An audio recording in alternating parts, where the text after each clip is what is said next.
সালামের মাধ্যমে ওই সালাতটা আদায় করতে হবে। যদি দুই সালাতে কিয়ামত পর্যন্ত আদায় করেন তাহলে আপনার ওই মান্নতের যে সালাত আপনি নিয়ত করেছিলেন তা আদায় হবে না। অনেক কঠিন কথা, কিন্তু ভালোভাবে মনে রাখেন। যদি দুই রাকাতে নিয়ত করে থাকেন তাহলে এক সালামে করতে হবে। যদি চার রাকাতে নিয়ত করে থাকেন তাহলে অবশ্যই অবশ্যই আপনি এক সালামে চার রাকাত নামাজ আদায় করতে হবে। এখন যদি ৮ রাকাত নামাজের নিয়ত করে থাকেন তাহলে আপনাকে কিভাবে আদায় করতে হবে এবার আসুন জেনে নেই। ৮ রাকাত নামাজের যদি নিয়ত করেন তাহলে আপনি যদি চান ২ সালামে আদায় করতেন তাও আদায় আপনার জন্য সহি হবে। আর যদি চান আপনি এক সালামে আদায় করতেন তাও আপনার জন্য সহি হবে।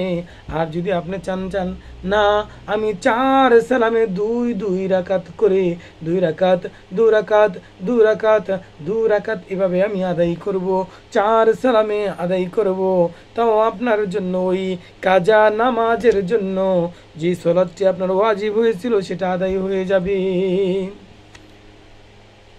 কাজা নামাজের অনেকগুলো বিধিবিধান রয়েছে। এই বিধিবিধান যদি আমি আজকের একটি আলোচনায় তুলে ধরি তাহলে আপনারা দেখতে চাবেন না।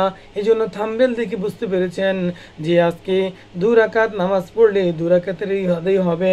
অর্থাৎ আজকের যে আলোচনা করলাম এই আলোচনার উপর আল্লাহ রাব্বুল আলামিন আমাকে যেন সর্বপ্রথম আমল করার তৌফিক দান করেন এবং আমরা যারা শুনলাম সকলকে যেন তৌফিক দান করেন।